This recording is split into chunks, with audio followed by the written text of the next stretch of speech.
Buenas tardes, sean todas y todos muy bienvenidos a esta jornada. Agradecemos la participación de cada uno y de cada una de ustedes. Saludamos especialmente a nuestras autoridades, a la comunidad universitaria de nuestras tres sedes en Concepción, Viña del Mar y Santiago. Queremos agradecer de manera muy especial la presencia de la doctora Ángela Arenas, doctora en Historia y Teoría del Derecho Europeo y doctora en Bioética, y también a Helen Araya, directora de la carrera de Derecho de Universidad de las Américas. Muy bienvenidas. Asimismo, extendemos un afectuoso saludo a Pía Espinosa, directora de Género de Universidad de las Américas, y Alicia Castillo, directora de Escuela de Derecho de Universidad de las Américas, cuyos liderazgos han hecho posible esta instancia de reflexión. Por ello es que dejo con ustedes a la directora de Género, Pía Espinosa, para que pueda dar unas palabras de bienvenida. Muy bienvenida, Pía. Gracias por esa bienvenida, Agustín. Muy buenas tardes a todas y todos quienes están conectadas y conectados, a todos los miembros de nuestra comunidad de estudiantes que nos están viendo. Les agradezco su participación en esta instancia súper importante que está acorde con nuestra política integral para la prevención y sanción del acoso sexual, la violencia y la discriminación de género. Es importante recordar que nosotros tenemos esa guía al interior de nuestra institución y que en ese sentido abarca temáticas como, por ejemplo, la violencia intrafamiliar, para apoyarnos y hablar desde una lista específica. En esta oportunidad hemos invitado a la destacada doctora Ángela Arenas, investigadora de una universidad amiga, la Universidad Finisterra, profesora también. Así que agradezco nuevamente su colaboración con nosotros en esta instancia. Y por supuesto a nuestras queridísimas profesoras, Alicia Castillo, nuestra directora de escuela, y a nuestra profesora Helen Araya, directora de la carrera de Derecho de nuestro campus Santiago Centro. Así que estoy segura que va a ser una jornada muy enriquecedora, muy interesante. Así que espero que tengan también sus preguntas a mano, que puedan hacerlas a través de la forma que Agustín luego les informará. Muchas gracias. Por favor, directora Alicia, también pueda dar unas palabras de bienvenida. Bien, muchas gracias. Primero, agradecer a Pía por considerarnos y por realmente hacer extensiva a la Facultad de Derecho y a la Escuela de Derecho, en este caso, a esta importante actividad en la que la reflexión un poco va en la línea de lo que significa la violencia intrafamiliar y el aporte que podemos hacer nosotros desde nuestra vereda. Ya Helen va a exponer de manera muy completa precisamente el aporte que puede hacer desde la clínica jurídica a todos los usuarios, lo que significa aportar y apoyarlos en materia de violencia intrafamiliar, y sin duda la brillante exposición de Ángela será un aporte para nosotros, y como siempre colaborando a los espacios de reflexión conjunta, que también se visibiliza la necesidad de la interdisciplina y de conversar y visibilizar estos temas que son tan importantes. Así es que un saludo general a quienes nos acompañan, a quienes les ha interesado esta actividad, y muchas gracias nuevamente a Pía por la invitación. Muchas gracias, directora. En nombre de Universidad de las Américas y de la Dirección de Género, es un honor darle la más cordial bienvenida a esta charla titulada Tensiones y desafíos para un sistema judicial con enfoque de género, una mirada desde la violencia intrafamiliar. En la sociedad actual, la violencia intrafamiliar continúa afectando de manera desproporcionada a las mujeres, y para que el sistema judicial responda adecuadamente a esta realidad, la formación con perspectiva de género es indispensable. Sin ella, se corre el riesgo de reproducir sesgos, invisibilizar las desigualdades históricas y profundizar las brechas que han limitado el acceso de las mujeres a la justicia en condiciones de igualdad. La perspectiva de género nos permite comprender los procesos sociales y estructurales que han situado a las mujeres en desventaja, reconocer las asimetrías de las violencias y avanzar hacia un sistema judicial más justo, humano y coherente con los principios democráticos. Hoy contamos con dos destacadas académicas que nos ayudarán a entender y a profundizar en estas tensiones y desafíos. La doctora Ángela Arenas, abogada de la Universidad Austral de Chile, doctora en Historia y Teoría del Derecho Europeo y doctora en Bioética, como también nuestra directora Helen Araya, directora de la carrera de Derecho de Universidad de las Américas, abogada y magíster en docencia universitaria. Ambas compartirán un análisis y claves para construir un sistema judicial con enfoque de género que responda a las necesidades reales de las mujeres que enfrentan violencia intrafamiliar. Para el desarrollo de esta actividad, cada expositora contará con un espacio para presentar sus reflexiones y propuestas. En primer lugar, escucharemos a la doctora Ángela Arenas, quien abordará esta temática desde el derecho y la bioética. Posteriormente, la directora Helen Araya ofrecerá su mirada desde la Clínica Jurídica de Universidad de las Américas. Finalizada ambas intervenciones, abriremos un espacio de preguntas y comentarios del público. Por ello es que les invitamos a anotar sus preguntas en la caja de pregunta y respuesta que aparece en la parte inferior de la plataforma Zoom. Para iniciar, quiero presentar a nuestra primera expositora, la doctora Ángela Arenas, abogada de la Universidad Austral de Chile, doctora en Historia y Teoría del Derecho Europeo por la Università degli Studi Tor Vergata y doctora en Bioética por el Ateneo Pontificio Regina Apostolorum, magíster en Bioética de la Pontificie Università Lateranense y en Derecho de Familia por la Libera Università María Santísima Assunta, con una destacada trayectoria académica y de investigación en áreas vinculadas al derecho internacional, la violencia intrafamiliar y la adultez mayor. Su trabajo ha contribuido a la comprensión crítica de los marcos normativos y de los procesos judiciales que inciden en la protección o desprotección de las mujeres que enfrentan violencia intrafamiliar. La doctora Arenas nos ofrecerá hoy una reflexión sobre las tensiones del sistema judicial chileno desde la perspectiva del derecho y la bioética, abordando los desafíos éticos y estructurales que persisten en el acceso a la justicia. Con mucho agrado, dejo con ustedes a la doctora Ángela Arenas. Muy bienvenida, doctora.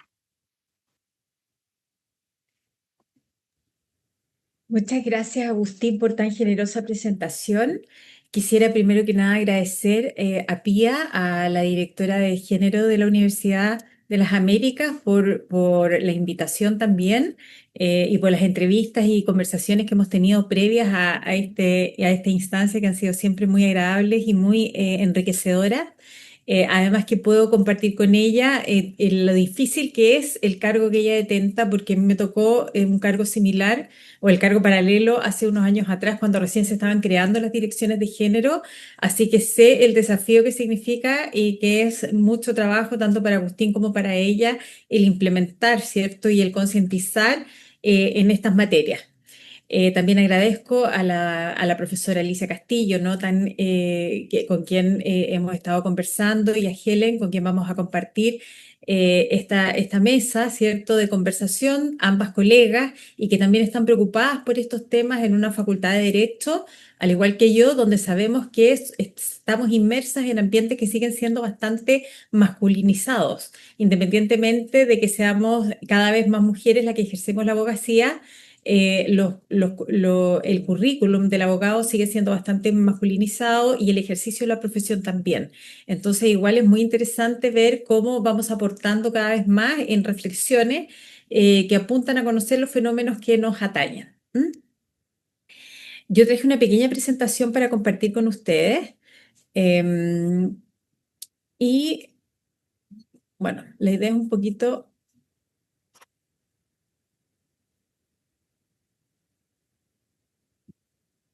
Ahí creo que se ve. Sí, sí, no.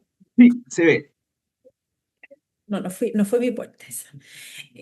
Bueno, la verdad es que nosotros hoy día nos tenemos que preguntar, o la invitación que me hicieron desde la dirección de escuela es poder hablar sobre algunas tensiones y desafíos para un sistema judicial con enfoque de género, ¿ya? Una mirada desde la violencia intrafamiliar. En general, cuando nosotros hablamos de los enfoques, en este caso del enfoque de género, las Naciones Unidas y los organismos internacionales nos piden que, por un lado, tengamos claro hacia dónde vamos con el concepto, ¿cierto? Pero también que tengamos una mirada que sea participativa, es decir, donde los grupos afectados nos puedan ir enseñando a nosotros qué es aquello que está ocurriendo en la comunidad. Por eso es tan importante el apoyo a la comunidad y conocer aquello que le ocurre a la comunidad, porque solo así nosotros podemos generar tanto políticas públicas como políticas judiciales efectivas. Generalmente hablamos de un circuito judicial desde el punto de vista del derecho. ¿Por qué? Porque la persona entra en un circuito que puede ser Carabineros y puede terminar ya sea en un tribunal de familia o en un tribunal oral en lo penal, no lo sabemos, pero sabemos que ingresa y que ingresa a un circuito y que por lo tanto durante todo ese circuito puede ir viviendo, vivenciando distintas situaciones según quién la vaya atendiendo. Por esto la formación es tan importante en estas materias, porque nosotros podemos tener una ley impecable, pero si no tenemos personas que están educadas para el tema, al momento de aplicar la ley vamos a cometer innumerables errores que son humanos en el trato de las personas que puedan ser víctimas de violencia intrafamiliar. ¿Ya? Entonces, por un lado tenemos un enfoque de género que apunta en general nuestra legislación cuando hablamos de enfoque de género, en general podríamos decir que apunta más con la ley de violencia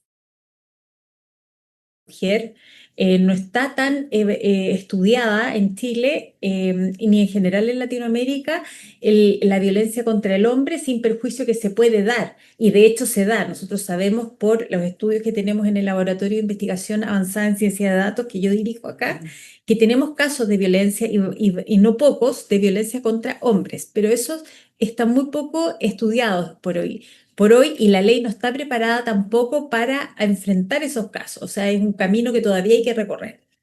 Y por otro lado, que necesitamos políticas que sean desde la participación de los grupos afectados. Y por otro lado, también es muy importante que tengamos miradas territoriales, ¿ya? Es decir, que nosotros podamos pensar desde los lugares o desde las comunidades en las que estamos trabajando. No es lo mismo una violencia intrafamiliar en el norte de Chile que en el centro de Chile, que en el sur de Chile, tampoco en Argentina ni en Estados Unidos, ni tampoco en Europa. Ya son violencias intrafamiliares distintas y violencias contra la mujer que podrían ser distintas. Entonces, son las primeras apreciaciones que nosotros tenemos que tener para adentrarnos al tema de la violencia intrafamiliar. Y cuando nosotros hablamos de prácticas judiciales y de acceso a la justicia, nosotros contextualizamos, como yo le decía, la violencia intrafamiliar en relación a ella, o en general a las mujeres, y esta definición ha sido comprendida y asumida también por la Organización Mundial de la Salud como un comportamiento dentro de una relación íntima que causa daño físico, psíquico o sexual. En general, es esa una definición de violencia contra la mujer. Y esto es muy interesante, ¿por qué? Porque si nosotros hablamos de la violencia de género, nosotros nos vamos a encontrar que esta violencia fue primeramente detectada, trabajada y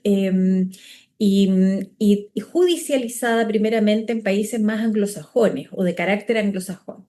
Y nosotros vamos como Latinoamérica y el resto de Europa continental, vamos asumiendo este tipo de legislaciones y cuando nosotros las asumimos pensando en que la violencia es una violencia, por eso se llama violencia intrafamiliar. Pero es distinto hablar de violencia intrafamiliar que violencia violencia de género o violencia contra la mujer, ¿ya? Y entonces nosotros nos vamos preguntando cómo nuestra legislación tuvo una mirada no respecto de la violencia contra la mujer en particular, sino de la violencia intrafamiliar. Y además que la violencia intrafamiliar se puede dar en distintos contextos, se puede dar respecto de adultos mayores o adultas mayores, ¿cierto? Se puede dar en contextos de niños, en contextos de personas con discapacidad y también contra las mujeres. Entonces nosotros vemos que el contexto de violencia intrafamiliar es mucho más amplio que el contexto de violencia contra la mujer. ¿Ya? Y entonces esa es una de las primeras situaciones importantes que nosotros distinguimos en nuestras legislaciones latinoamericanas. Y por otro lado, nos damos cuenta también que que cuando nosotros, los países anglosajones en general, que son los que van muy avanzados en esto, y también algunos países europeos, ellos hablan de violencia íntima de pareja. Por eso las definiciones de violencia intrafamiliar de la Organización Mundial de la Salud hablan de violencia íntima de pareja, porque asumen que cuando se da una violencia contra la mujer, esa violencia es dentro del partner, de la pareja, ¿ya? Entonces es el hombre que es pareja de la mujer el que de alguna u otra manera comete una agresión, ya sea física, psíquica, sexual, económica, etcétera, en contra de ella. Pero cuando nosotros hablamos de contextos latinoamericanos, la verdad es que la situación es bastante más distinta. En la Organización Panamericana de la Salud considera que para nosotros la violencia intrafamiliar, entendida como violencia contra la mujer, es una pandemia y que es un problema grande dentro del continente latinoamericano, del cual no tenemos mucho todavía que avanzar y que conocer. Se pide precisamente que se hagan estudios territoriales a través de análisis jurídicos de este tipo para nosotros poder adentrarnos más al conocimiento de la violencia intrafamiliar, precisamente por lo que es este aspecto territorial que yo les estaba comentando. Entonces, por eso es tan importante no solamente concientizar, sino también entender que este problema de violencia contra la mujer para Latinoamérica tiene un ribete muy distinto a lo que son países con los países anglosajones o los países europeos que han regulado este tema desde el primer mundo, donde la violencia intrafamiliar está mucho más ligada a la violencia del partner o de la pareja. Para nosotros la violencia intrafamiliar está ligada a la pareja, pero también está ligada a otros miembros del grupo familiar que ejercen violencia contra la mujer. No me cabe duda que Helen, cuando haga su exposición, y yo también tengo algunas cosas preparadas para eso, va a poder compartir con ustedes cómo cuando nosotros hablamos de violencia contra la mujer en Chile, y en Santiago en particular, que es donde yo más conozco esa realidad porque he hecho estudios de campo en las 27 comunas de Santiago, nos vamos a observar que la violencia contra la mujer se da en un 50% de casos respecto del partner o de la pareja, y el otro 50% de casos puede ser de otro miembro de la familia y no de la pareja necesariamente, como puede ser un hermano mayor, puede ser un padre, puede ser una madre, porque muchas veces los padres sienten que tienen una potestad respecto o un cuidado o una tutoría respecto de la hija mayor de edad que escapa a la mayoría de edad cronológica y legal, que son los 18 años, que sigue, digamos, existiendo de manera permanente. O un hermano mayor que le pega a una hermana menor que es adulta, entre dos adultos. Entonces nosotros no vemos solamente el tema de la violencia intrafamiliar como un tema de violencia íntima de pareja, sino que para nosotros en el continente latinoamericano y en particular en Santiago de Chile, lo vemos como un problema que puede escapar el ámbito de la pareja y que puede ser también dado o presentado en ámbitos que son dentro de la familia, pero fuera de la pareja. ¿Ya? Entonces, ¿esto por qué se los digo? Porque nosotros podemos hablar de distintos tipos de violencia contra la mujer. De hecho, en general, se habla de agresión física, de coerción sexual, de abuso psicológico, de comportamiento controlador. Todos esos pueden ser, hoy en día hablamos de violencia digital también. Piensen ustedes que hace pocos días se celebró la violencia contra la mujer, el Día Internacional de la No Violencia o contra la violencia hacia la mujer, y Naciones Unidas lo que destacó precisamente fueron los datos de la violencia digital, es decir, cómo se está incrementando a través de las redes sociales, a través de las opiniones que emitimos las mujeres que tenemos puestos como más decidores. Por ejemplo, la profesora Alicia, la profesora Helen, la misma Pía, cómo a veces podemos descalificar o no considerar la opinión de las colegas porque están en un puesto de poder o un puesto más decisorial. ¿Ya? Y eso hoy también se da en política y se da en todos aquellos lugares donde las mujeres podrían tener un lugar de espacio o de confrontación pública. Y eso también se está estudiando como otra rama u otra forma de violencia contra la mujer. ¿Ya? Y habría que ver ahí entonces si nosotros estamos hablando de un problema que es latinoamericano, que yo creo que no, porque nosotros tenemos una brecha con Europa y con el mundo anglosajón, con grande en materia de vía digital, pero yo creo que sí en Chile podría darse, porque no teniendo datos concretos a la mano. ¿Por qué? Porque dentro de la región, tanto Chile como Brasil y Chile, Brasil y México somos los países que estamos más digitalizados. Y dentro de esos tres, quienes estamos más digitalizados en redes sociales, con mayor cantidad de smart, de teléfonos smart, etcétera, estamos ubicados en esta región, ¿ya?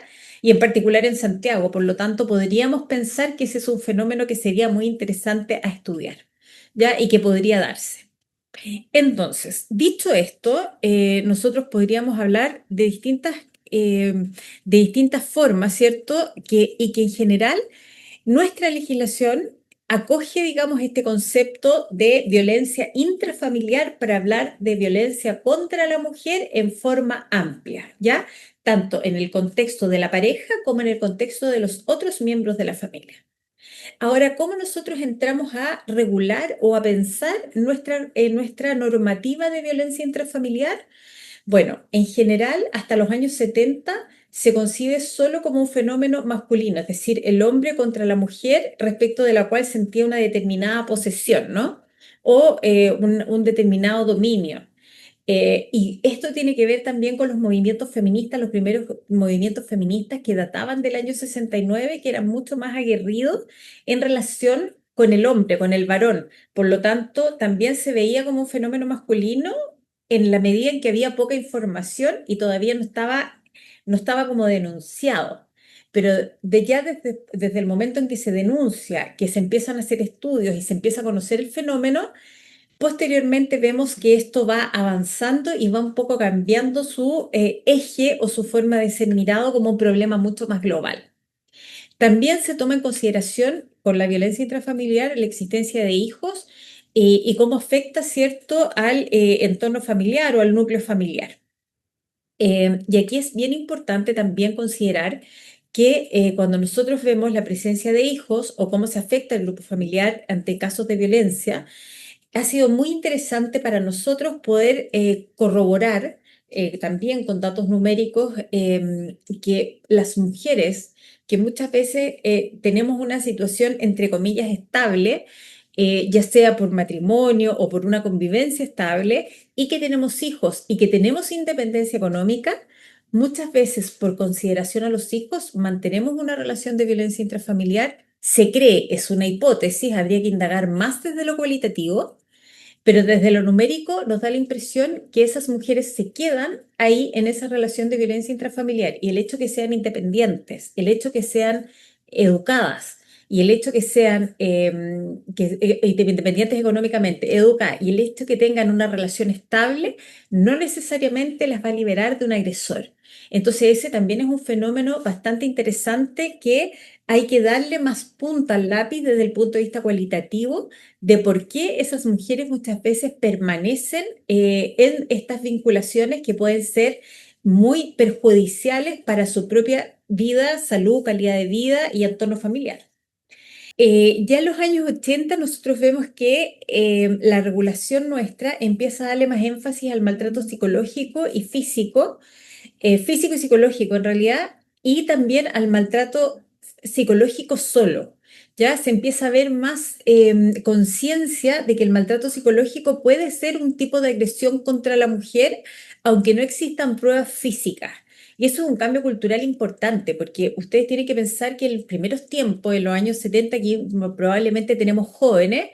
Piensen ustedes que en los años 80, a los años 70, yo nací en el 75, imagínense a los años 80, yo tenía 5 años, pero lo que me contaban a mí mis profesores era que si una mujer llegaba golpeada o una mujer llegaba violada, a hacer una denuncia, generalmente en los campos, yo que estudié en Valdivia, imagínense, uno llegaba a Futrono a hacer una denuncia y lo más probable es que el mismo tribunal le dijera a uno, oiga, pero culpa suya nomás fue, la falda estaba muy corta. Y eso en zonas rurales todavía se da. Nosotros tenemos estudios en zonas rurales de jurisprudencia, ¿cierto?, de cortes de apelaciones, de zonas rurales, donde nosotros todavía vemos ese tipo de respuestas respecto de las mujeres que viven en esos lugares. ¿Ya? Entonces nosotros vemos que esto no es tan aislado o no es tan loco en relación a lo que estaba pensando la legislación. Y hoy en día, ya a partir del año 2010, nosotros nos damos cuenta que se apunta a que existan delimitación, a la delimitación de la pareja en el área doméstica y se incorpora a distintos grupos etarios. A partir del año 2010 se incorporan no solamente los niños que ya estaban incorporados en la ley original, sino que de los años 90, sino que también se incorporan las personas con discapacidad y los adultos mayores. Ya las personas mayores están incorporadas en el año 2010. Y además nosotros vamos viendo que la ley no se queda tranquila, va teniendo, si bien esta ley, la primera ley nosotros la tuvimos el año 94, esta ley del año 94 que hablaba de violencia intrafamiliar y violencia contra la mujer era una violencia que era bastante diversa porque estaba pensada para una mujer casada en sociedad conyugal solamente y que en el fondo permitía una separación de cuerpos. Ustedes tienen que pensar que en ese momento la mujer, ante cualquier causal que fuera la violencia, no podía pedir, por ejemplo, un divorcio por ello. Por lo tanto, a lo más se quedaba con una situación de poder pedir una separación judicial de cuerpo, que es la autorización judicial para separar, ¿no? Para no vivir con este señor que de alguna manera me maltrata, pero claramente no solucionaba el problema de fondo, que era la permanencia con el agresor, ya porque la permanencia con el agresor evidentemente es un riesgo. También tenemos la ley 20.066, que es la actual legislación y que sufre modificaciones el año 2010, y ya vemos que la última modificación del año 2021, la ley 21.378, incorpora el monitoreo telemático a partir del 4 de octubre y que entra en vigencia el 2023.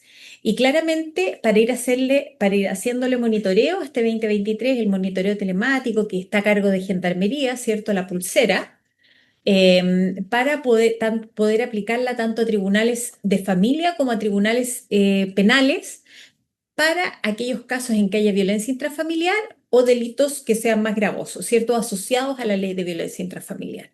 Y que por supuesto pensamos que podría ser un apoyo, aunque los resultados hasta el momento no son tan medibles y yo diría que todavía están en estado de prueba, ¿ya? Porque todavía hay como algunos resultados que son más percepciones que tienen los operadores de esas áreas, tanto Gendarmería, con quien nosotros aquí trabajamos por un proyecto de demencia en cárceles, como psicólogos que trabajan en el área forense, nos han ido reportando que la dificultad para implementar la pulsera virtual, desde su percepción, es que en el fondo no es lo suficientemente intimidatoria o no va a asegurar la no reunión entre la víctima y el victimario. O sea, un victimario que quiere agredir a la víctima o continuar agrediéndola, de todas maneras lo va a hacer con o sin pulsera virtual. No ha sido un disuasivo para dejar a la víctima en tranquilidad. Ahora, nosotros vemos que en general aquí hay una definición bastante normal bastante común de violencia. La violencia en general puede manifestarse a través de golpes o incidentes graves, insultos, manejos económicos, amenazas, chantaje, control de actividades, abuso sexual, aislamiento de familiares y amistades, prohibición de trabajar fuera de la casa, abandono afectivo, humillaciones, no respetar sus opiniones. Si ustedes ven, el tema de la violencia contra la mujer puede ser bastante amplio y muchas veces aborda o abarca situaciones que nosotros vemos con mucha frecuencia, pero que no las tenemos incorporadas. Por eso este tipo de conversatorios son tan importantes, porque nosotros siempre estamos imaginando que la violencia intrafamiliar es una mujer golpeada así en una esquina y que alguien le está pegando y bueno, y eso es la violencia intrafamiliar. Y no, la violencia intrafamiliar o la violencia contra la mujer se puede dar en cualquiera de estas condiciones. Y si ustedes se fijan, todos hemos conocido a una mujer que ha vivido violencia intrafamiliar o nosotros mismos, incluso colegas. ¿Ya? A mí eso me llama mucho la atención cuando detecto colegas. Yo hoy en día tengo una colega que estimo muchísimo y que está sufriendo violencia intrafamiliar, pero ella no lo reconoce. No lo reconoce como violencia intrafamiliar y la aproximación, que no me cabe duda que Helen lo puede abordar mucho mejor que yo, la aproximación a la violencia, al cómo hacer consciente a una mujer que está sufriendo en un vínculo de violencia, es muy delicado. Yo no le puedo decir a ella, mi colega, y que además yo la quiero mucho porque fue alumna mía y colaboramos mucho juntas en distintas cosas.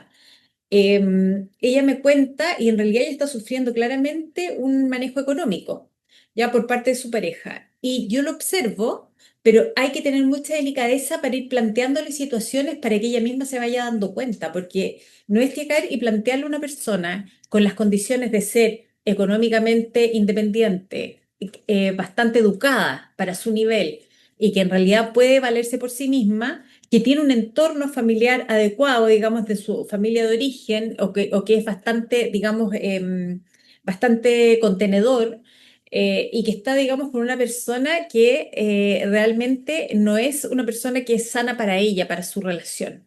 Entonces, nosotras aquí, con Teresita, que es la profesora con quien trabajo en el laboratorio, ya nos dimos cuenta hace mucho rato que ella estaba sufriendo tres condiciones de las que estamos aquí. No respeta sus opiniones, tiene abandono afectivo y además tiene un tema de un manejo económico porque hay aprovechamiento económico, pero el abordar una situación de este tipo es un tema difícil. No es llegar y decirle, mira, sabes que tú estás sufriendo estos tres tipos, primero porque me va a decir que estoy loca porque yo no soy psicólogo, ¿me entienden?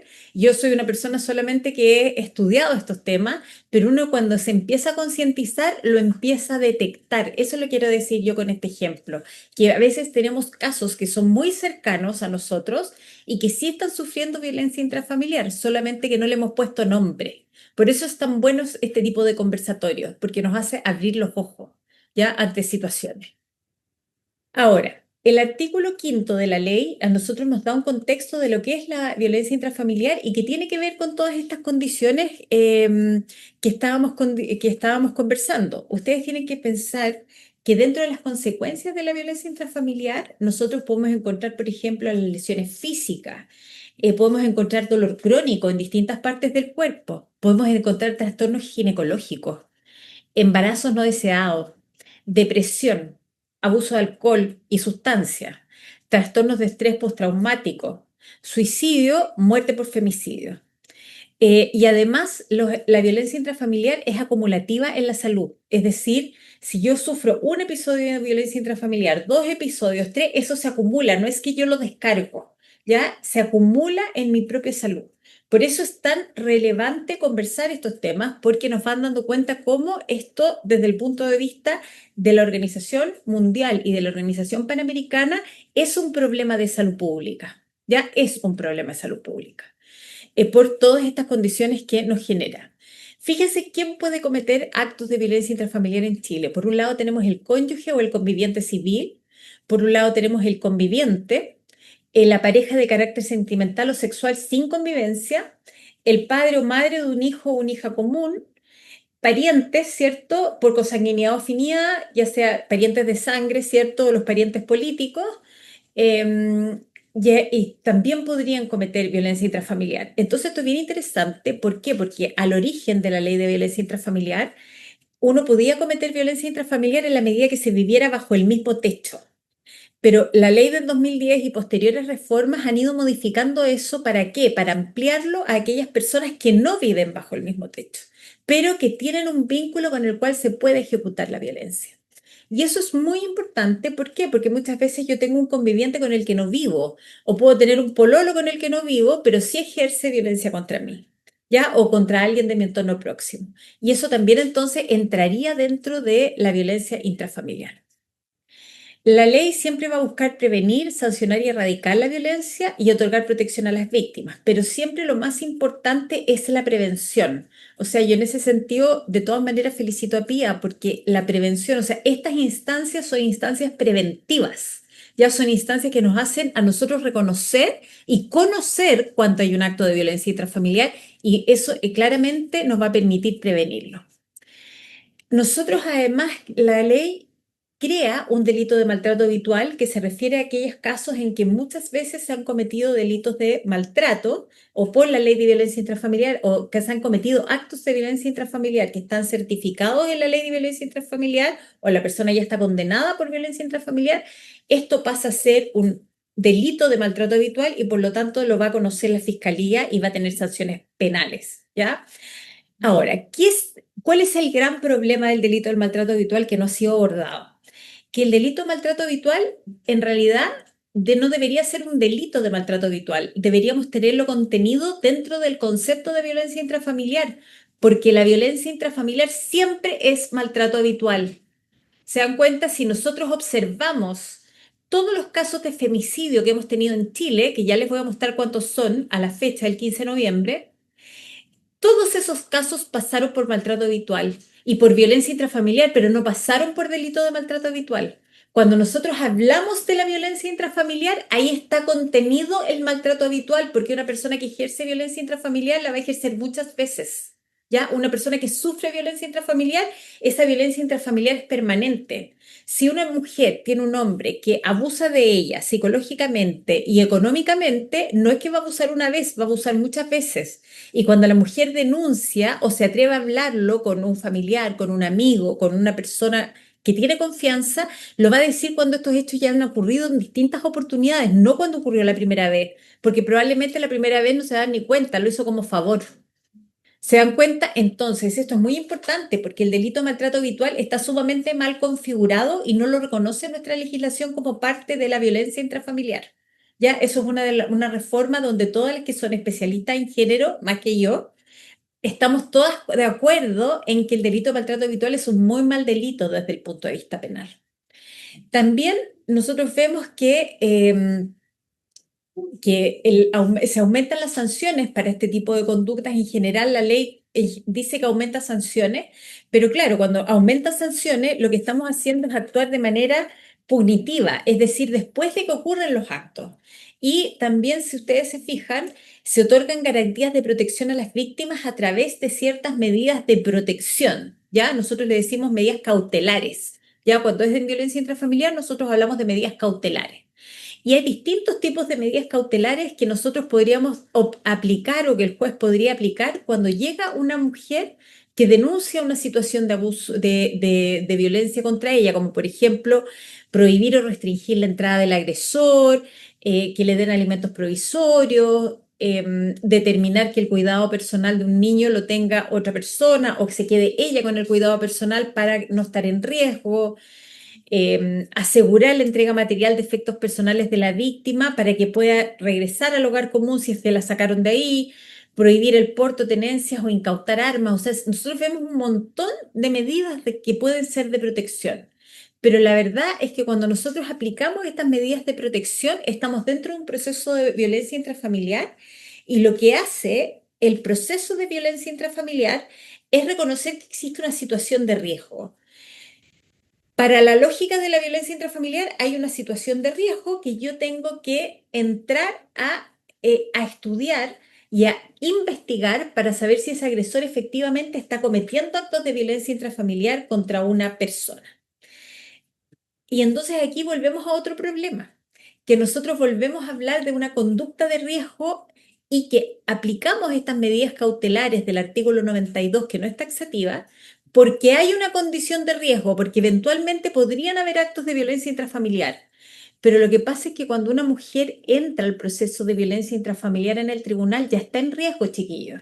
No es que va a tener un riesgo. Cuando yo llego a denunciar a violencia intrafamiliar, el sistema sigue siendo un sistema que duda de mí y que yo tengo que comprobar permanentemente que estoy siendo abusada por un acto de violencia intrafamiliar. Yo ya estoy en una situación de riesgo cuando el tribunal decide implementar medidas de protección o cautelares en favor mío. Cuando me dice el tribunal o me autoriza a sacar el arma que tenemos en la casa y incautarlo, en realidad yo ya estaba en riesgo que rato, porque estoy viviendo con una persona que estoy avisándole al tribunal que es violenta y que además tenía un arma en la casa. Se dan cuenta que yo ya estoy en riesgo y ese riesgo es permanente y que por lo tanto no es una medida de protección que saquen el arma porque yo ya estoy en riesgo, o sea, ese riesgo se puede cometer en cualquier momento. O si hay medidas como por ejemplo, a veces medidas que puedan decir el plan cuadrante, es decir, separo a la mujer de un supuesto agresor o de un eventual agresor y lo dejo viviendo fuera de la casa por un periodo de 3 meses. La verdad es que esa situación de riesgo que ya se ha verificado, yo lo puedo dejar 3 meses fuera, pero ¿qué va a pasar después de los 90 días? Y si yo mantengo un juicio que puede ser largo, sigo en una situación de riesgo. Entonces esas son cosas que nosotros tenemos que ir y que Helen después se los va a poder probablemente explicar dándoles algunos casos específicos. Cuando nosotros pensamos en dónde denunciar, estas son las instituciones donde uno puede denunciar en general. Em, y en realidad cuando nosotros hemos hecho estudios de Santiago donde las mujeres prefieren denunciar, bueno, Carabineros de Chile ha quedado como rey porque donde más prefieren las mujeres ir antes que el tribunal y antes que el ministerio y que el Cernamec es a Carabineros. Carabineros aparece como una institución confiable al momento de querer hacer las denuncias. Y cuando hemos entrevistado a Carabineros, resulta que ellos tienen unidades de familia donde se han ido especializando en la atención de las mujeres que han sufrido violencia intrafamiliar. Por lo tanto, siempre hay una carabinera, un carabinero que tiene conocimientos para recibir este tipo de denuncia y poder dar las primeras actuaciones. ¿Ya? Entonces, eso igual es importante porque aparece como carabineros como de alta confiabilidad al momento del circuito judicial, de evaluar el circuito judicial. ¿Ya? Y eso es algo que a veces Carabineros está tan mal evaluado en todo, lo vemos como que todo sale mal evaluado para acá, para allá, que la corrupción, no sé, pero este es un punto que Carabineros ha demostrado a favor, digamos, estar a favor. Ahora, vemos que el Ministerio Público ve los actos que constituyen delito y los juzgados de familia cuando no hay delito. El Ministerio Público, por ejemplo, ve aquellos casos en que hay lesiones corporales de violencia intrafamiliar, amenazas de muerte y maltratos reiterados o maltrato habitual. También vemos que el delito de maltrato habitual, aquí es lo que veíamos, es el ejercicio habitual de la violencia física o psíquica respecto de personas protegidas en la ley y por lo tanto estos actos tienen que ser habituales. Cuando ya ocurre esta situación, esto se va a la fiscalía y lo que generalmente ocurre en la fiscalía es que la fiscalía no le da mucho color porque piensen ustedes que el fiscal está pensando en la alta peligrosidad de los delitos y dicen, bueno, en realidad las mujeres no son de alta peligrosidad, eventualmente los actos de violencia intrafamiliar y muchas veces, lamentablemente, terminamos en femicidios porque el fiscal no se tomó a pecho, no se tomó en serio el acto de violencia intrafamiliar. ¿Ya? Aquí tenemos las sanciones, una UTM, piensen que una UTM son aproximadamente 70.000 pesos, así que es eso, el GOR es el gobierno regional, y ahí vamos viendo distintos tipos de lesiones, ¿ya? O distintos tipos de sanciones. Piensen ustedes que para un delito de maltrato habitual la sanción es de 61 días a 541 días de presidio. El otro día yo estuve revisando la ley Cholito porque me pidieron revisar la ley de aborto, nada que ver, ¿eh? Y estuve entonces revisando las leyes de mascotas y resulta que sí, y algunas leyes de vecindad reconocí. Miren, si yo voy y le pego a mi vecino, si la profesora Alicia fuera mi vecina y nos enojamos y yo me voy a su casa y le pego un combo, eso me sanciona más, puedo tener más sanción que un delito de maltrato habitual. Es decir, que si un hombre me está permanentemente violentando y está comprobado permanentemente los delitos de violencia intrafamiliar, voy a tener más pena, sanción penal, porque con la profesora Alicia nos agarramos a combos afuera de su casa o de mi casa, que si cometemos delito de maltrato habitual, por ponerles un caso. O si la profesora Alicia va y le pega a mi perrito, yo no soy contra animalista, yo adoro, tengo mascotas y me encantan, ¿eh? Soy súper cuidadora de mis mascotas, pero si la profesora Alicia va y le pega a mi perro, yo puedo ejercer acciones legales cuya sanción puede llegar a ser mayor por el delito de maltrato habitual o de las sanciones de multas mayores que la que significa la violencia intrafamiliar. Ya, eso para que tengamos un contexto de lo que es la proporcionalidad de las penas. La proporcionalidad de las penas siempre ha sido un tema en materia penal, porque a veces tenemos actos que son muy gravosos y que no tienen una alta connotación desde el punto de vista de la penalidad, y a veces tenemos actos que no son tan gravosos y que tienen más sanción desde el punto de vista de la penalidad. ¿Ya? Entonces, eso también es un tema importante porque resulta que cuando nosotros hablamos de un delito de maltrato habitual es grave, es la antesala al femicidio y resulta que tenemos muy poca penalidad para efectos de violencia intrafamiliar. Entonces, por eso siempre queda corto el tribunal y por eso lo más importante es la prevención. Y bueno, aquí tenemos más o menos lo que es el procedimiento de violencia intrafamiliar. ¿Qué es importante saber aquí? Que muchas veces antes de lo que es una audiencia preparatoria o una audiencia preliminar, ¿cierto? O sea, o antes de una audiencia preparatoria, los tribunales ¿qué hacen? Es llamar a una audiencia preliminar que no está regulada por ley, sino que el tribunal de familia la hace por simple convicción y porque ya lo tiene como un procedimiento habitual, pero es del tribunal, para poder tomar algunas medidas de protección antes de la audiencia preparatoria y poder preparar lo que va a ser una audiencia preparatoria donde las partes van a ver si efectivamente están o no tomando sus casos. Y bueno, y aquí tenemos que ver, fíjense que yo aquí les pongo una imagen que es precisamente una imagen que ustedes van a ver a propósito de lo que es el femicidio. Pero ¿qué es interesante ahí? Que resulta que hoy, cuando nosotros vimos ahora, estuvimos hace muy pocos días este Día de la No Violencia, y nosotros revisando las estadísticas de Naciones Unidas, todas las mujeres que han tenido violencia intrafamiliar y terminado en femicidio, las que han terminado en femicidio en Chile han pasado por un proceso de violencia intrafamiliar, ya sea implícito a través de tribunales, explícito o implícito porque lo han vivido, ¿ya? Cuando se hace el catastro.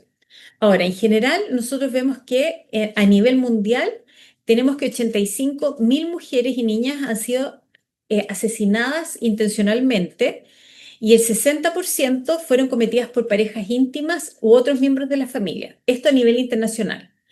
Pero las estimaciones de femicidio en el mundo nos dicen que una mujer cada 10 minutos es muerta o dada a muerte a nivel internacional. Y por lo tanto nosotros vemos que es preocupante porque las mujeres que sufren femicidio en general han tenido previamente causas o casos de violencia intrafamiliar. En América Latina, las mujeres asesinadas en el ámbito doméstico aproximadamente son el 64% en Europa y el 58% en América Latina. ¿Ya? ¿Por qué es menos en América Latina? Porque aquí estamos viendo el ámbito doméstico que han sido víctimas de pareja. En América Latina vemos que el otro 48%, 32% habría sido por personas que no son parte de la pareja, que podría ser otro miembro de la familia. ¿Ya? Y nosotros vemos que en la región tenemos, dentro de los 27 países que tenemos en esta región, vemos que la CEPAL ha reconocido 3.897 mujeres víctimas de femicidio al 2024. ¿Qué pasa en nuestro país? Que en las mujeres, el Servicio de la Mujer y Equidad de Género, el Ministerio, durante el 2023 reconoció 42 femicidios consumados, 259 frustrados y 46 atentados durante el 2024, de los cuales 44 femicidios y en este año, ya lo que lleva el 2025, el 16 de noviembre, se habían llevado a cabo 37 femicidios consumados, 261 frustrados y 56 tentados. Si nosotros vemos los 37 femicidios consumados que tenemos, 36 han pasado por procesos de violencia intrafamiliar. ¿Ya? Entonces, ¿por qué es tan importante este tema? Porque en el fondo es la antesala de algo que se viene y que nosotros deberíamos tratar de evitar. ¿Ya? Nosotros en general, cuando abordamos estos temas, muchas veces los abordamos desde medidas que son más ingenuas. ¿Ya? O desde medidas que pueden ser como algo que es externo a nosotros, algo como que a nosotros no nos toca. Pero la verdad es que esto es un tema profundamente actual, profundamente cotidiano. Lo que pasa es que no sabemos ponerle nombre y eso hace que nosotros a veces lo invisibilicemos. No sé, yo creo que estamos en la hora y podemos abrir para que abre Helen, me imagino, y sigamos conversando. Muchas gracias. Muchas gracias, doctora Ángela, por su gran presentación. Ahora dejo con ustedes a Helen Araya, abogada y magíster en docencia universitaria. Actualmente se desempeña como directora de la carrera de Derecho de nuestra universidad, quien con su experiencia en la clínica jurídica de la Universidad de las Américas le permitió conocer de cerca las dificultades reales que enfrentan las mujeres. Por ello, le doy una muy cordial bienvenida a Helen, así que le entrego la palabra. Muchas gracias. Muchas gracias, Agustín. Muchas gracias también a la doctora Ángela por su tremenda presentación. Hay varias cositas ahí que anoté porque vamos a hacer referencia también nosotros. reitero mis agradecimientos a Pía, a Agustín y a la profesora y directora Alicia Castillo por permitirme acompañarlos hoy día de manera muy breve. La intención mía es, misión más que intención, la misión de hoy es, de manera súper breve, comentarles un poquito de la realidad que tenemos nosotros como clínica jurídica, ¿cierto?, en la Universidad de las Américas. Y para eso quisiera compartir con ustedes, parece que ya estoy compartiendo la pantalla. Todavía a Pero mí yo no se veo. ve el escritorio. Sí. A ver, estoy compartiendo más. Espérenme.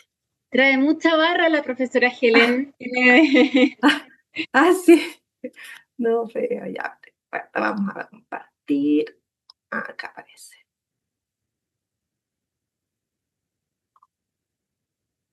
Ahí sí. Ahí sí, súper bien. Ahí se ve. Ahí les estoy compartiendo. Y ahí en presentación. Ahí sí, ¿cierto? Súper. Perfecto.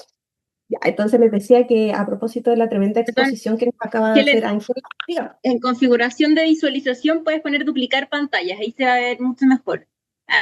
Arriba, no, ahí no. Arriba, Aquí. ahí, configuración, duplicar presentación. Ahí. Sí, ¿Sí? ahí sí. Ya, Gracias, maravilloso. Helen. Perdón. Bien, ahora sí. Mi misión el día de hoy básicamente es comentarles la realidad que nosotros vivimos como clínica jurídica y para eso quisiera partir hablándoles un poquito de números a propósito de los números que nos entrega el Instituto Nacional de Estadísticas, en el que nos informa que el 35,7% de las mujeres entre 15 y 59 años ha sufrido violencia intrafamiliar, ¿cierto? Esta violencia intrafamiliar que ya fue definida y analizada de manera ejemplar por la doctora Ángela, pero que nos deja una reflexión importante. A propósito de este número, revisé las denuncias y resulta que en Carabineros de Chile, como ahí se los dejo en la presentación, el año 2024 se recibieron casi 1,5 millones de denuncias, aumentando, ¿cierto?, a los que se había denunciado en el año 2023. Mismo aumento que se produce a propósito de las denuncias recibidas en Policía de Investigaciones, que aumenta en un 8%. Si sumamos estos dos números, nos da aproximadamente 1,5 millones de denuncias. Ahí ya tenemos un factor importante, porque hasta hace un tiempo existía una cifra oculta que, no sé si mal recuerdo, hace unos 3 o 4 años atrás, se difunde esta noticia de que más de un 70% de las víctimas de violencia intrafamiliar no denunciaban. Y ya teniendo como base, ¿cierto?, este 1,5 millones aproximado de personas que efectivamente realizan las denuncias, podemos identificar que hay casi 4 millones de personas en Chile que sufren violencia intrafamiliar. Y ese número, que es muy crudo por la cantidad, nos da un reflejo de que como sociedad tenemos una desconfianza en el sistema, porque probablemente muchas personas que sufren violencia intrafamiliar no hacen la denuncia justamente porque no tienen esperanza de que su problema vaya a solucionarse, de tener esta sensación de justicia, ¿cierto? Y también otro factor puede ser la normalización de la violencia, entre otros. La verdad es que los factores por los que no se hace la denuncia de la violencia intrafamiliar son variados y depende obviamente de la realidad de cada una de las personas, ¿cierto? Pero me quiero quedar con este número grande, ¿cierto? Estos 4 millones, casi 4 millones de personas que sufren violencia intrafamiliar, y ahí la importancia de lo que les voy a comentar hoy día, que tiene que ver con la relevancia de la primera acogida. ¿Bien? Estos números no solo los quería llevar a las instituciones de denuncia, sino que también, obviamente, como nosotros somos abogados, probablemente haya estudiantes de derecho aquí escuchando, también llevarlos a cuántos de ellos llegan en definitiva a conocerse en los tribunales, ¿cierto? La profesora Ángela ya nos comentó, ¿cierto? Nos hizo una exposición clara respecto del delito de maltrato habitual, ¿cierto? Y dentro de todos estos números que les he mencionado, solo, y aunque suene feo porque son muchísimas, 650.507 causas llegan a conocerse en materia penal, ¿cierto? Por el delito propiamente tal de maltrato habitual. Y por otro lado tenemos un número que es igualmente alto, ¿cierto? De 330 personas que sufren violencia intrafamiliar de manera esporádica, ¿cierto? A propósito de esta mala tipificación de la que hablaba la profesora Ángela del delito maltrato habitual y que no califican dentro de esta tipificación penal y por lo tanto deben ser conocidas por los tribunales de familia. Esto nos deja, ¿cierto?, un reflejo importante de el rol que nosotros tenemos que tener como sociedad respecto de esta cantidad de víctimas de violencia intrafamiliar. Por lo tanto, tenemos que pensar que hay casi 4 millones de personas en Chile que requieren de una contención, de un apoyo emocional, así como también jurídico, ¿cierto? ¿Y qué es lo que es la primera acogida, ¿cierto? Esta contención emocional de la que yo les hablaba. Es este primer contacto y este apoyo, esta orientación, con el objetivo de que la persona que sufre violencia intrafamiliar sea o se sienta escuchada, protegida y acompañada. Este proceso es sumamente importante respecto de los usuarios, y nosotros en Clínica Jurídica hablamos de los usuarios o de las personas víctimas de violencia intrafamiliar, ¿cierto? Para que puedan restaurar la confianza en ellos mismos. Y aquí el rol de los abogados, al menos en nuestra clínica jurídica, se sale un poquito y nos vamos a extrapolar a otras habilidades que desarrollan los estudiantes dentro de las atenciones que tienen que realizar en la clínica jurídica, porque tienen que aprender a apoyar a los usuarios, a restaurar confianza, a identificar las necesidades que ellos puedan tener y ofrecer los recursos con la finalidad de que ellos puedan tener, ¿cierto?, o obtener un bienestar integral. Sabemos que, y ya nos vamos a detener un poquito más, que no es un rol propiamente tal, ¿cierto?, de un estudiante de derecho, de una clínica jurídica, desde el punto de vista de la atención jurídica que nosotros podemos dar, pero creemos y estamos convencidos de que ante este número tan violento de casi 4 millones de personas que sufren violencia intrafamiliar en Chile, no nos podemos quedar y solamente decir, ¿sabe qué? Su causa no califica, nosotros no vemos causas de violencia intrafamiliar, cuando hay situaciones que realmente necesitan una especial atención. ¿Cuáles son los pilares de esta primera acogida?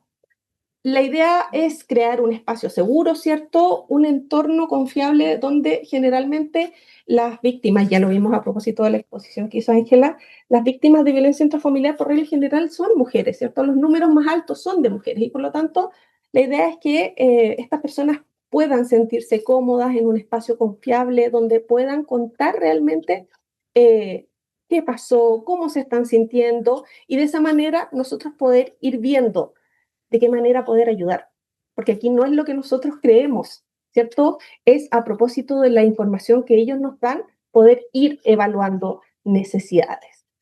Respecto de el apoyo inmediato, la idea de nosotros es, obviamente, no con todas las causas, y eso lo quiero dejar súper claro, porque lamentablemente no damos abasto con el número. Somos casi 40 estudiantes, solo 2 profesores en clínica, y por lo tanto no podríamos atender todas las causas de violencia intrafamiliar, pero sí al menos tratamos de prestar contención respecto de aquellas causas que nos llegan y de prestar un apoyo inmediato y permanente. Y eso es otra cosa importante. No solamente vamos a recibir a tu usuario, a darle una orientación, sino que vamos a hacer un seguimiento, a demostrar una preocupación constante por los usuarios para, en definitiva, poder derivarlo, ¿cierto?, más adelante a la institución que realmente pueda cumplir con las necesidades propiamente tal que ellos tienen y que nosotros somos capaces de identificar y trabajar en conjunto. De esa manera poder contactar, ¿cierto?, a las mujeres, ¿cierto?, respecto de estos recursos, generalmente de derivación a los centros de la mujer, ¿cierto?, a alguna corporación de asistencia judicial o a otro organismo que pueda, en definitiva, patrocinar las causas cuando ellas realmente así lo solicitan. Y eso también es importante. Bien. Seguimos. Esta violencia intrafamiliar nos genera a todas aquellas personas que la han sufrido un estrés tóxico, ¿cierto? Se afecta la salud mental, el autoestima de las personas, la toma de decisiones. Y las víctimas a menudo experimentan lo que es el aislamiento, ¿cierto? Esta ansiedad y esta desesperanza que uno es capaz de percibir cuando recibimos a personas que sufren violencia intrafamiliar. Y a propósito de lo que decía Ángela, también se genera, ¿cierto?, este problema de salud pública, a propósito de todos los efectos que operan casi como un efecto dominó respecto a una persona que sufre violencia intrafamiliar.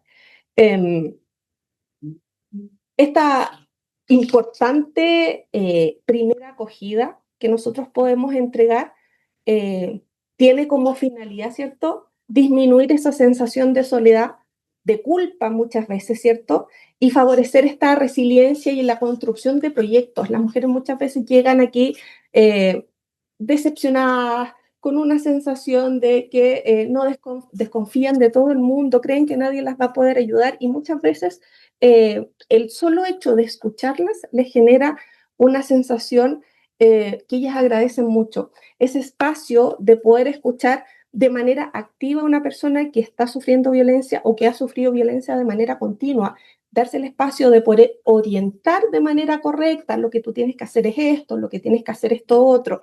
Y lo otro que decía Ángela también, que es súper importante, y que tiene que ver con que muchas veces llegan usuarios que no vienen directamente por causas de violencia intrafamiliar, pero a propósito de las atenciones uno se va dando cuenta que en realidad sí son víctimas. Y esa difícil misión de poder hacerles saber que están sufriendo violencia intrafamiliar es sumamente compleja, aún más para los estudiantes que muchas veces no han desarrollado ese tipo de habilidades. Entonces, es súper complejo, pero es un tremendo desafío para nosotros como institución, para los estudiantes de la clínica jurídica, poder asumir este tipo de causas, que son causas que se asumen desde clínica jurídica no con la finalidad, ¿cierto?, de una representación jurídica, sino que con la finalidad de prestar un apoyo y una contención emocional súper importante. En cuanto al rol de la clínica, que ya lo venía adelantando un poco, estamos, yo les decía, desde el punto de vista de la tramitación, limitados por los recursos. Somos 2 profesores, 40 estudiantes. La verdad es que la atención que hay que poner a las causas de violencia intrafamiliar como a las causas de medida de protección en las que se encuentran involucrados los niños, ¿cierto?, es muchísima. Y por lo tanto, no podemos asumir ese riesgo sabiendo que no damos abasto con un tipo de supervisión extrema. Entonces, nos salimos de ese foco, ¿cierto? Decidimos no asumir representaciones jurídicas de causas de violencia intrafamiliar, pero nos hacemos cargo de esta primera acogida, de una correcta orientación, de un correcto, esperamos, acompañamiento respecto de aquellas usuarias que llegan a nuestra clínica jurídica directamente con causas de violencia intrafamiliar o con otro tipo de causas que deriva en causas de violencia intrafamiliar. Bien, entonces, ¿qué es lo que hacemos desde la clínica jurídica? Nosotros con los estudiantes, y que no son todos, eso también quiero hacer el énfasis, no nos tenemos que olvidar, o un poquito para contextualizar, que los estudiantes llegan a clínica jurídica 1, la primera asignatura, sin haber tenido antes ningún tipo de acercamiento con la práctica. Entonces, sería súper irresponsable por parte de nosotros los profesores poner a estudiantes, ¿cierto?, a asesorar, ¿cierto?, y patrocinar causas de manera inmediata, sin un conocimiento previo, primero, de cómo realizar entrevistas de manera clara, ¿cierto?, tranquila, sin ser invasivo, y tomando, obviamente, todas las providencias correspondientes. Entonces, todo el proceso y esta transición que realizan los chicos de la clínica jurídica, que es tremendo, porque no es fácil estar 4 años estudiando teoría y llegar de un día para otro y que el profe te diga: vaya, usted le toca atender a un usuario por X causa. Sería casi traumático para ellos poder llegar a atender una causa de violencia intrafamiliar con la carga emocional y judicial que ello implica. Así que en ese sentido, en la primera clínica tratamos de ir en un proceso de adaptación respecto de estas asesorías que ellos van realizando, y ya en la clínica 2, cuando están en último semestre de la carrera, muchos ya han desarrollado, ¿cierto?, estas habilidades blandas y ya saben cómo afrontar una entrevista, cómo guiar a un patrocinado, ¿cierto?, a un usuario que viene por causas de protección, que viene por causas de violencia intrafamiliar, y ahí uno sí puede ayudar, ¿cierto?, de mejor manera a los estudiantes para poder tomar este tipo de orientaciones, como le llamamos nosotros, porque no es una representación judicial propiamente tal, y por eso ahí les puse sin representación legal. ¿Qué es lo que hacemos? Una orientación jurídica básica, ¿cierto? Le explicamos a la gente cómo es el procedimiento, ¿cierto? Cuáles son los recursos judiciales que están disponibles para ello, pero también para no crear falsas expectativas de un procedimiento en el que están siendo víctimas, y eso es sumamente importante. Y este acompañamiento inicial de que conversábamos hace un ratito, ¿cierto? Cuya intención es generar un espacio seguro para las mujeres, ¿cierto? Para las víctimas de violencia intrafamiliar, sin esa sensación de sentirse juzgadas.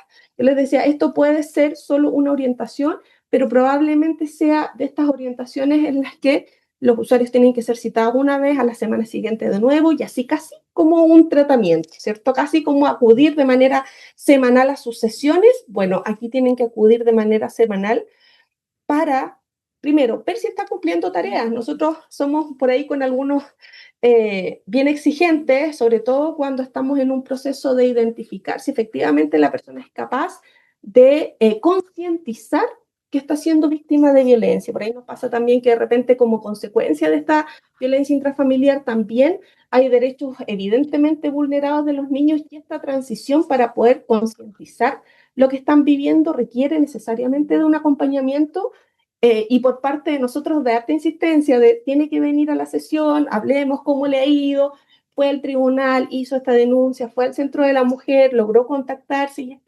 este seguimiento la verdad es que nos ha funcionado bastante bien, hemos tenido muy buena recepción, y nos ha permitido también adentrarnos respecto de la realidad de la gente, de que ya en la tercera sesión ya nos están contando otros detalles que no nos habían contado al principio, y nosotros podemos ir reorientando, ¿cierto?, respecto de qué es lo que tienen que hacer.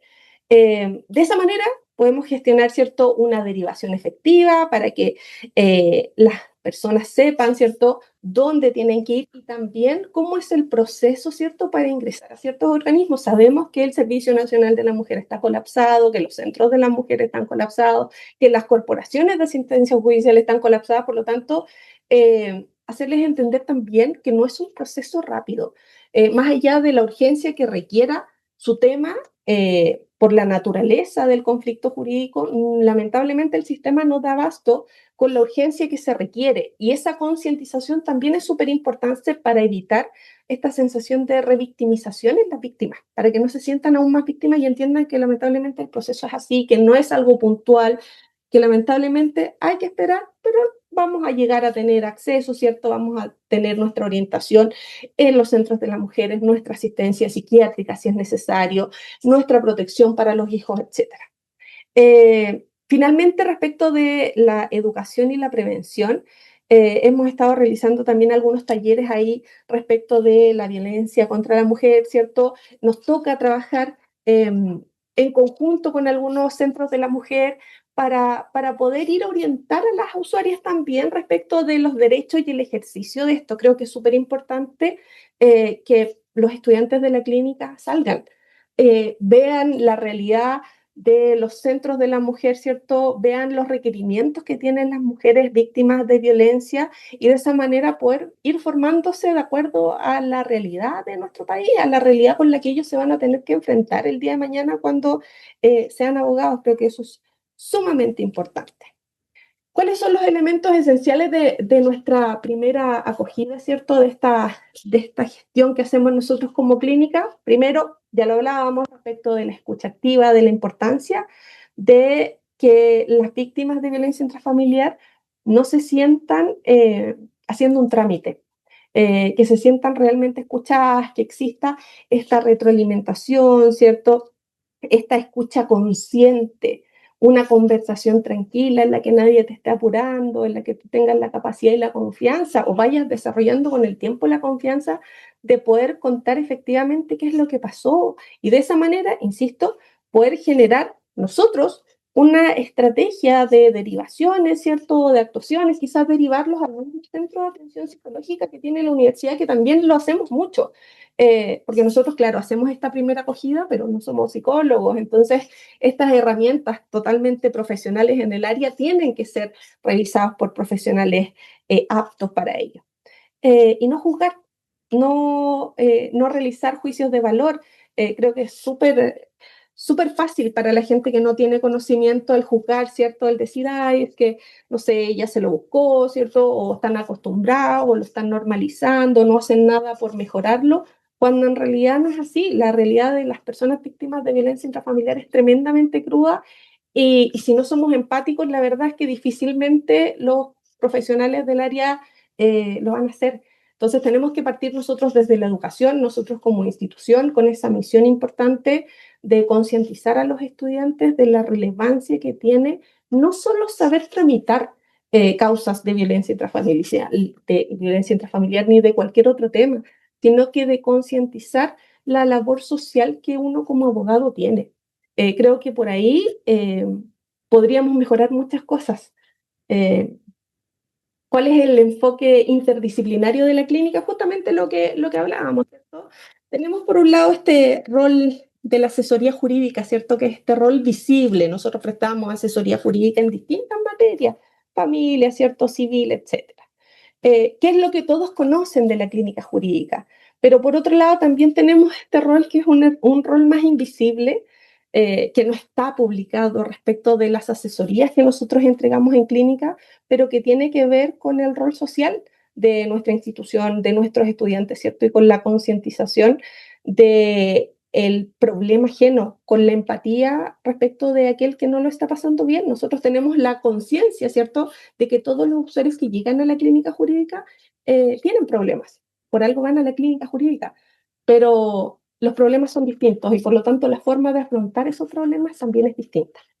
Bien, solo para concluir y de manera muy rápida, señalar que este enfoque interdisciplinario, ¿cierto?, fortalece la formación de los estudiantes y el vínculo con la comunidad, promoviendo la empatía, la solidaridad y el compromiso social, que creo que es la misión de UTLA y que es el reflejo de que nosotros queremos que nuestros estudiantes tengan, que sean personas empáticas, que comprendan y sientan el dolor ajeno y que nos hagamos cargo de estos problemas que si bien son problemas de salud pública, nosotros con nuestro pequeño granito de arena, ¿cierto?, podemos mejorar. Muchas gracias.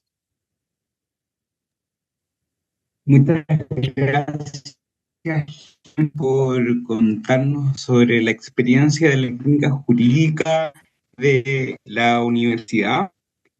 Aquí nos han dejado algunas preguntas el público presente y quisiera partir con una de ellas y ahí quien quiera tomar la palabra, bienvenida.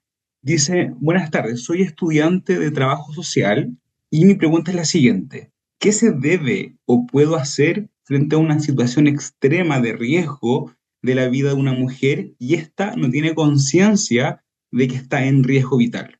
Nos preguntan, hay orientaciones, ya algo nos comentaban, así que eso.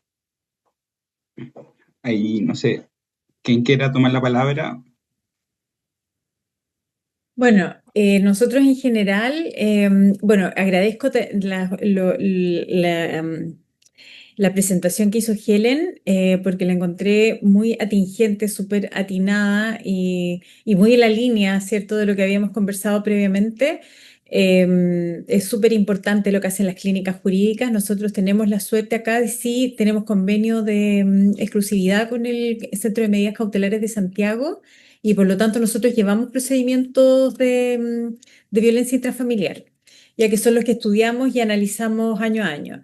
Y en general, claro, tengo como la misma percepción que tiene Helen sobre todo lo que es los temas de acogida, de primera acogida, como de mucha relevancia, porque van a marcar el éxito o el fracaso del procedimiento de violencia intrafamiliar. En el fondo, la confianza con la que pueda llegar la persona y la acogida que pueda tener al momento de la denuncia va a ser crucial para que después tenga motivación para continuar con el proceso y generar un poco de confianza. Entonces, claro, ahí preguntan qué es lo primero que hay que hacer. Helen ya lo dijo con mucho énfasis. Primero, generar una primera acogida y después proceder en el caso que la persona esté de acuerdo y sea necesario, y yo por eso siempre digo, en el caso que la persona esté de acuerdo, no sé cómo lo abordan ustedes, Helen, pero yo me imagino que es más o menos igual, instruir a la persona, enseñarle, porque ahí estaba, por ahí estábamos con Consuelo Hermosilla, comentaba por ahí que en realidad las personas no era que no se daban cuenta, pero tenían quebrada su voluntad. La verdad es que yo creo que hay casos en que las personas no concientizan la violencia intrafamiliar. Pueden estar viviéndola, pueden haber tenido un episodio, pero por ejemplo una violencia intrafamiliar psicológica se puede dar, o física, se podría dar a través de un empujón, a través de una denostación, pero que no le doy el énfasis a la violencia intrafamiliar. Entonces la persona puede llegar puede llegar dolida, puede llegar con su voluntad disminuida, pero no se va a dar cuenta todavía que está siendo fruto de una violencia intrafamiliar y que probablemente ha tenido varios episodios precedentes o posteriores a ese primer momento. Entonces, por eso creo que la función de esta primera acogida es tan importante, porque va a ser primero que uno entienda cuál es el fenómeno como profesional que está viviendo la persona y uno le pone el nombre técnico. Generalmente las personas no llegan, cuando vienen a ver al abogado, no llegan con el nombre técnico de sus problemas. Entonces, generalmente es uno el que les pone el nombre técnico, ¿ya?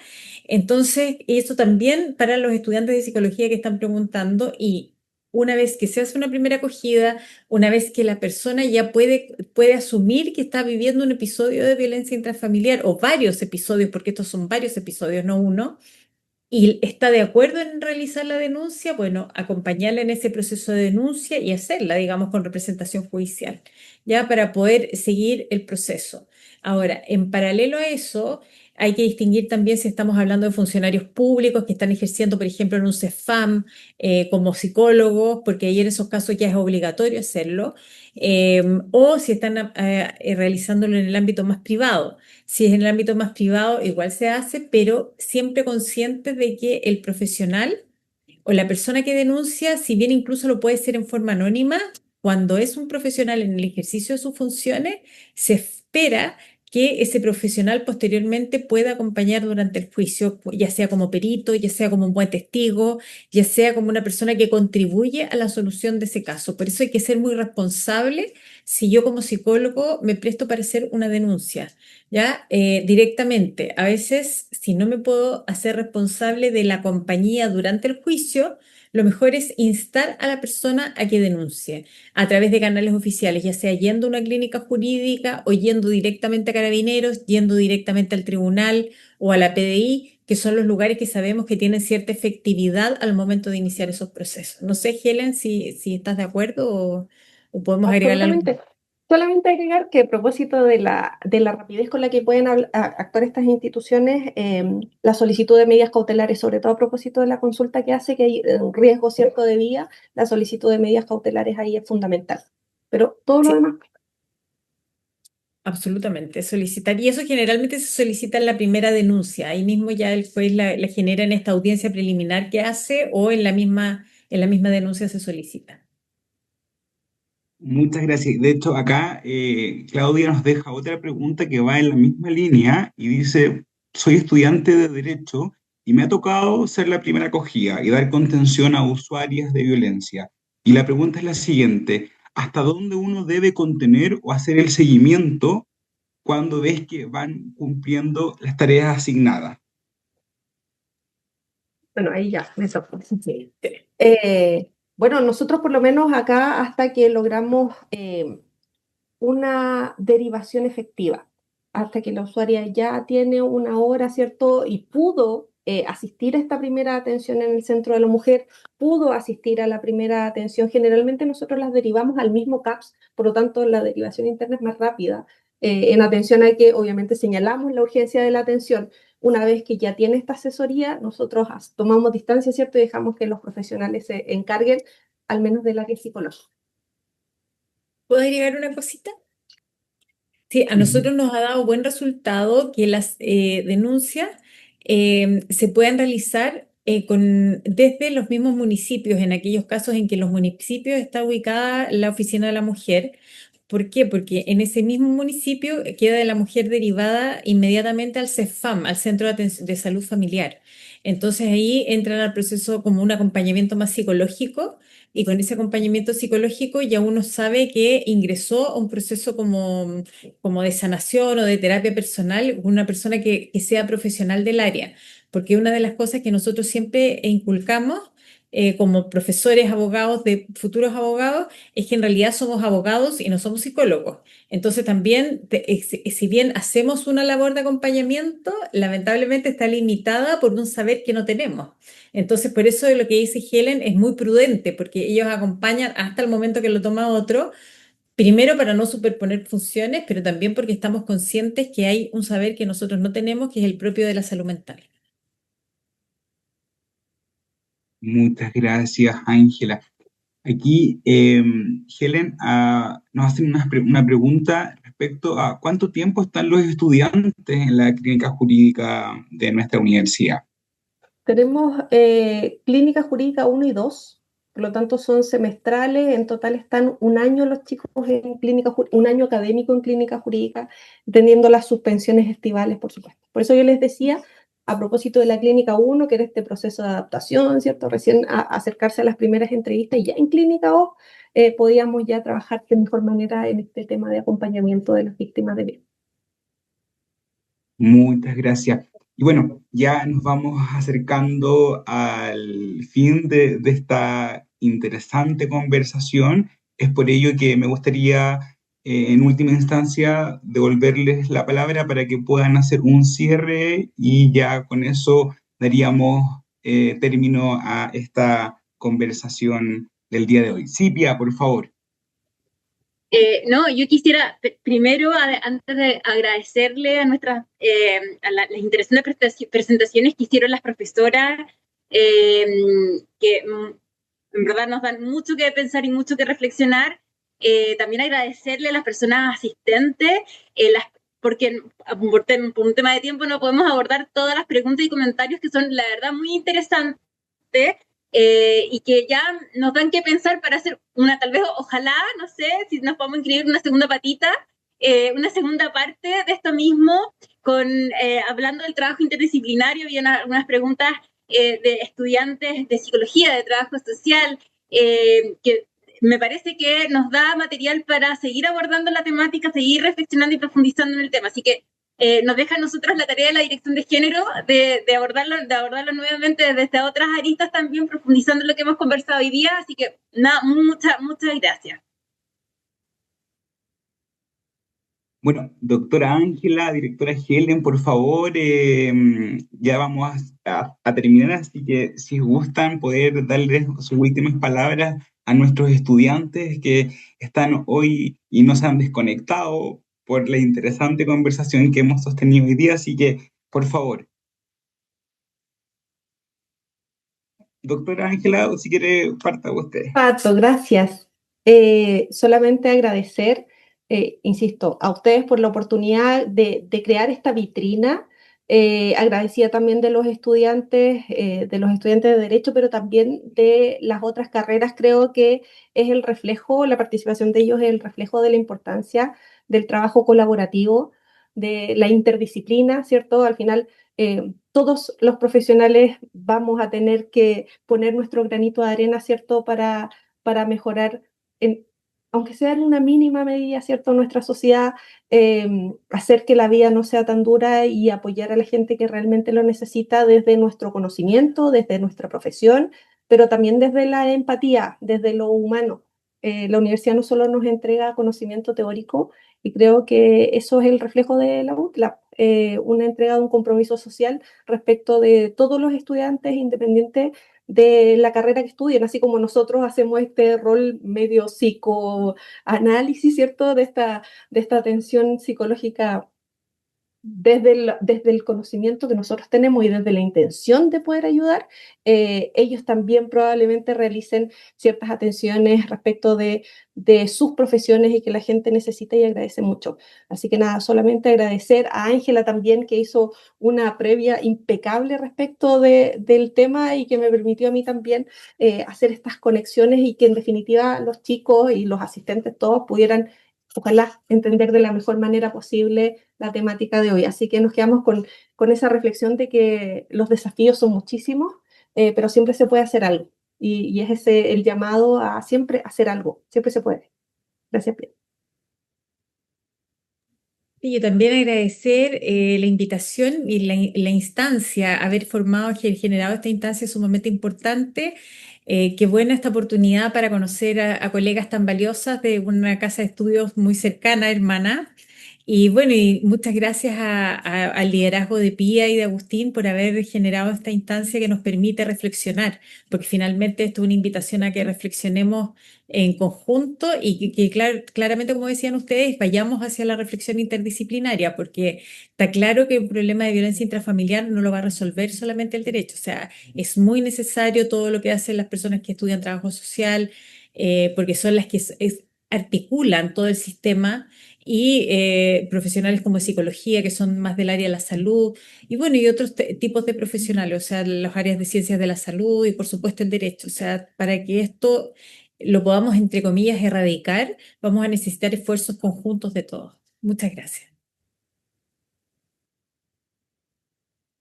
Muchas gracias nuevamente a ustedes por acompañarnos esta tarde, por su atención, por la disposición de seguir construyendo espacios más justos, igualitarios y libres de violencia. Les dejo invitadas a que puedan ingresar a la página web de Universidad de las Américas. En nuestra parte de dirección de género tenemos material para capacitar e inducir a nuestra política integral y, por supuesto, a nuestro protocolo de prevención y sanción del acoso sexual, la violencia y la discriminación de género. Siendo las 5:33, damos por finalizada la conversación. Que tengan una excelente tarde y nos estamos viendo en una próxima instancia. Muchas gracias. Gracias. Chao, chao.